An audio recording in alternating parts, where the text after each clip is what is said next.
प्यारे बच्चों, good morning to all. जैसे कि आप जानते हो कि इंग्लिश लैंग्वेज की हमारी सीरीज़ चल रही है और इंग्लिश लैंग्वेज में हम लोग आपको जानकारी जो दे रहे हैं वो आपको पेडागोजी ऑफ इंग्लिश के बारे में जानकारी। अभी तक मेरे जितने भी वीडियोस आए हैं सब में पेडागोजी ऑफ इंग्लिश के बारे में आपको जानकारी मैंने दी। आज हम जो इंग्लिश ग्रामर है उसका बहुत बड़ा पार्ट है आपके एग्जाम्स में। आज हम लोग उसी के ऊपर डिस्कशन करेंगे। तो चलिए शुरू करते हैं। सबसे पहला जो चैप्टर है आपका पार्ट्स ऑफ स्पीच। तो जैसा कि बच्चों आप जानते हो, all the English words are divided into English groups according to the work they do in the sentences. यानी कि हर एक अंग्रेजी का शब्द उसका अपना एक स्थान है हर एक वाक्य में। जैसा वह कार्य करते हैं वैसे ही उनका स्थान एवं प्रयोग है। और सब जो इंग्लिश के वर्ड्स हैं उनको 8 ग्रुप्स में बांटा गया है। वो 8 ग्रुप्स कौन कौन से हैं? Noun, pronoun, adjective, verb, adverb, preposition, conjunction, interjection. अगर हम नाउन की बात करें तो हिंदी में जैसे आपको हिंदी भी आपकी सहूलियत के लिए है कि नाउन माने संज्ञा, प्रोनाउन सर्वनाम, एडजेक्टिव विशेषण, वर्ब क्रिया, एडवर्ब क्रिया विशेषण, प्रेपोजिशन संबंध बोधक अव्यय, कंजक्शन समुच्चय बोधक अव्यय एंड इंटरजेक्शन विस्मयादि बोधक अव्यय। तो बच्चों, जैसा कि मैंने आपको बताया कि अंग्रेजी भाषा में जितने भी शब्द हैं उनके वाक्यों में कई ऐसे कार्य एवं प्रयोग है जिनको हम लोग कह सकते हैं कि मतलब उनके बिना अंग्रेजी भाषा का कोई वजूद ही नहीं है। तो हर एक शब्दों को 8 भागों में बांटा गया है, जैसा कि मैंने आपको नाम के अनुसार बताया। अब हम लोग जैसे जानेंगे कि ये जो शब्दों का वर्गीकरण है किस दृष्टि से किया गया है, किस प्रयोग के मतलब इसका क्या प्रयोग है और इसके कार्य जो है वो मतलब किस हिसाब से इन शब्दों का वर्गीकरण नाउन में क्यों रखा गया है, प्रोनाउन में क्यों रखा गया है, या एडजेक्टिव में क्यों रखा गया है, या एडवर्ब में क्यों रखा गया है ना। तो इसको अभी हम समझेंगे। जैसे कि अगर हम बात करेंगे यहाँ पे एग्जाम्पल्स के द्वारा हम लोग इसको समझेंगे। तो एग्जाम्पल्स के द्वारा अगर मैं बात करती हूँ, फर्स्ट एग्जाम्पल की अगर हम बात करते हैं, आई लव माई कंट्री। मैं अपने देश से प्यार करती हूं। तो आई लव माई कंट्री, अगर बच्चों मैं आपसे पूछूं कि इसमें आप कौन सा पार्ट्स ऑफ स्पीच इसमें इस्तेमाल किया गया, तो अगर हम बात करेंगे यहाँ पे लव की, तो यहाँ पे कौन सा पार्ट्स ऑफ स्पीच है? लव यानी कि वर्ब। ओके, तो यहाँ पे जो लव है वो कौन सा पार्ट्स ऑफ स्पीच है? वर्ब, है ना। उसके बाद अगर हम जैसे बात करें, यहाँ वर्ब तो समझ में आ गया कि मैं अपने आई लव माई कंट्री, मैं अपने देश से प्यार करता हूं या करती हूँ।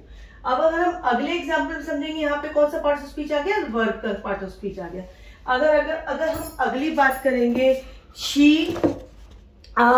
अगर she is my love, she is my love means क्या? She is my love. अब यहां पर अगर हम बात करेंगे शी इज माई लव, तो लव का प्रयोग तो यहां पे भी हुआ है। तो यहां पर लव का प्रयोग को कौन सी पार्ट्स ऑफ स्पीच की कैटेगरी में रखेंगे? तो यहां पर हम लोग लव को नाउन की पार्ट्स ऑफ स्पीच की कैटेगरी में रखेंगे। शी इज माई लव, वो मेरा प्यार है, यानी कि वो मेरा प्यार है मीन्स की और किसके बारे में बात हो रही है? किसी लड़की के बारे में बात हो रही है, इसीलिए इसको कौन से पार्ट्स ऑफ स्पीच में रखा गया है? नाउन की पार्ट्स ऑफ स्पीच में रखा गया। अगर हम अगला बात करेंगे, द बॉय रन्स फास्ट, या फिर यह बात करेंगे दिस इज फास्ट ट्रेन, तो दिस इज फास्ट ट्रेन। अगर हम इसकी बात करें,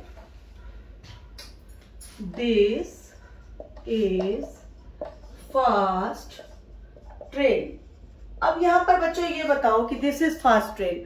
अब फास्ट ट्रेन यहां पर है तो इसमें आप कौन सा पार्ट ऑफ स्पीच आपको अच्छा लगता है? अगर हम ध्यान से देखें तो फास्ट जो है वो विशेषता को बताता है ना, विशेषण के अंतर्गत आता है। तो यहाँ पर हम लोग इसको एडजेक्टिव पार्ट्स ऑफ स्पीच मानेंगे। क्या मानेंगे?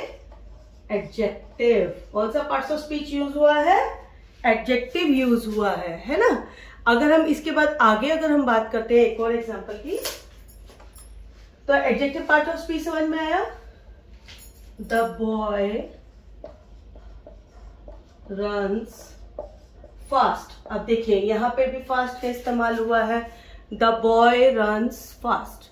द बॉय रन्स फास्ट में अब आप यहाँ पे मुझे ये बताइए कि यहाँ पर जो कौन सा पार्ट्स ऑफ स्पीच होगा। तो यहाँ पर पार्ट्स ऑफ स्पीच कौन सा होगा?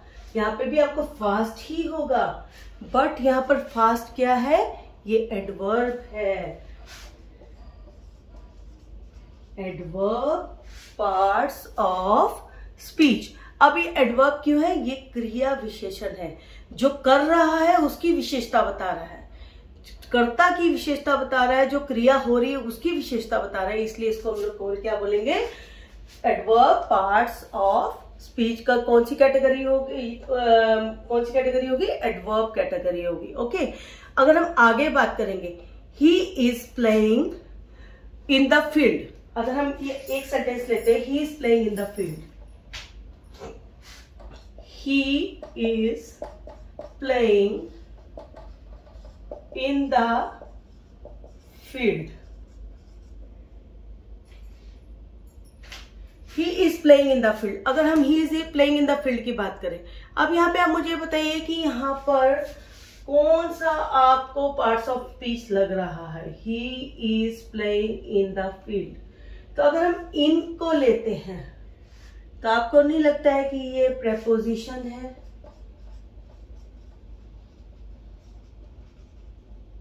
इन माने में, यानी कि कौन सा ये इसमें कौन सा पार्ट्स ऑफ स्पीच यूज हुआ है? यहां पर प्रेपोजिशन यूज हुआ है। ओके, अगर हम एक और सेंटेंसेस को समझेंगे कि किस तरह से वाक्यों में प्रयोग होता है, इनका क्या कार्य है, वाक्यों में किस तरह से प्रयोग होता है, तो अगर हम नेक्स्ट सेंटेंसेस को समझेंगे, please come in, please come इन। अब यहाँ पे बताइए, अगर प्लीज कम इन है तो यहाँ पर हम लोग क्या है? यहाँ पर इन जो है ये एडवर्ब है। क्या है? एडवर्ब पार्ट्स ऑफ स्पीच का जो कैटेगरी है, एक कैटेगरी कौन सी है? एडवर्ब। प्लीज कम इन, कृपया अंदर आओ। तो यहाँ पर भी क्या है? क्रिया विशेषण को दर्शाता है। इसीलिए यहाँ पर इसीलिए सेंटेंस जो है ये कौन से पार्ट्स ऑफ स्पीच से रिलेटेड है? ये आपके एडवर्ब से रिलेटेड है। तो इस आधार पर हम कह सकते हैं कि अंग्रेजी भाषा में जितने भी शब्द आते हैं उनका कार्य या प्रयोग जो है उन पे विचार करते हुए उनको कितने ग्रुप्स में बांटा गया है? 8 ग्रुप में बांटा गया है, जिसमें संज्ञा भी है, सर्वनाम भी है, विशेषण भी है, क्रिया विशेषण भी है, समुच्चय बोधक अवयव भी है, उसके बाद में आपका संबंध बोधक अवयव भी है, क्रिया विशेषण भी है ना, उसके बाद में आपका विस्मयादि बोधक भी है। तो इस तरह से हम लोग जो हमारा सबसे पहला चैप्टर है पार्ट्स ऑफ स्पीच, इसके बारे में आज हमने जाना समझा कि पार्ट्स ऑफ स्पीच क्या होते हैं और उनको क्यों पार्ट्स ऑफ स्पीच बोला जाता है और किस आधार पे वो उनका स्थान है, वो किस तरह से कहाँ पे किस कार्य के लिए वो प्रयोग किए जाते हैं। ठीक है, तो बच्चों इसके बाद जो नेक्स्ट हमारा चैप्टर होगा उसके बाद हम लोग आगे ग्रामर के बारे में पढ़ेंगे। तो please keep watching and please like share and subscribe and please अपने फ्रेंड्स को भी बोलिए जो लोग सीटेट की तैयारी कर रहे हैं, जेटेट की तैयारी कर रहे हैं या इंग्लिश लैंग्वेज उनके एग्जाम्स आने वाले, तो उनके लिए भी ये एक बेनिफिशियल वीडियो होगा। तो प्लीज आप ज्यादा से ज्यादा इसको शेयर करें ताकि बाकी बच्चे भी इसके बारे में जान सकें, क्योंकि जब आपका इंटरव्यूज भी होते हैं तो वहां पर इंटरव्यूज में आपसे आप अगर इंग्लिश के एग्जाम के लिए जा रहे हो एज ए इंग्लिश टीचर, आप अगर आपका रिटर्न एग्जाम वहां पर लिया जा रहा है या फिर आपको डेमो देना पड़ता है जब आप स्कूल्स में जाते हैं तो वहां पर, या फिर आपका इंटरव्यू होता है तो इंटरव्यू में आपसे ये कुछ बेसिक क्वेश्चन पूछे जाते हैं। अगर आपको उनके बारे में जानकारी रहेगी तो आप आराम से बता सकेंगे। तो अगर आपसे पूछ लिया जाता है what are parts of speech, तो आप आराम से बता सकते हैं all the English words are divided in 8 groups according to the work they do in the sentence, कि वो कोई भी वाक्य में जैसा भी कार्य करते, जो कार्य करते, उन्हीं कार्य के आधार पर उनको 8 ग्रुप्स में बांटा गया है, सब शब्दों को कौन सी भाषा में, अंग्रेजी भाषा में। और उनके नाम क्या है, जैसे मैंने आपको बताया कि noun, pronoun, adjective, adverb, preposition, interjection, conjunction. तो इस तरह से आप अपने 8 नामों को बता सकते हैं। तो फिर इसीलिए आपसे रिक्वेस्ट है कि आप वीडियोस देखते रहिए और जानकारी प्राप्त कीजिए, और अपने और भी फ्रेंड्स को प्लीज लाइक, शेयर और सब्सक्राइब, ताकि ज्यादा से ज्यादा लोग इसका लाभ उठा सके। और वीडियो बनाने में भी अच्छा लगता है अगर आप ज्यादा से ज्यादा शेयर करते हैं, लाइक करते हैं, तो ऑब्वियसली हमें भी मोटिवेशन मिलता है। तो please keep watching and like, share and subscribe. Thank you so much. Have a good day.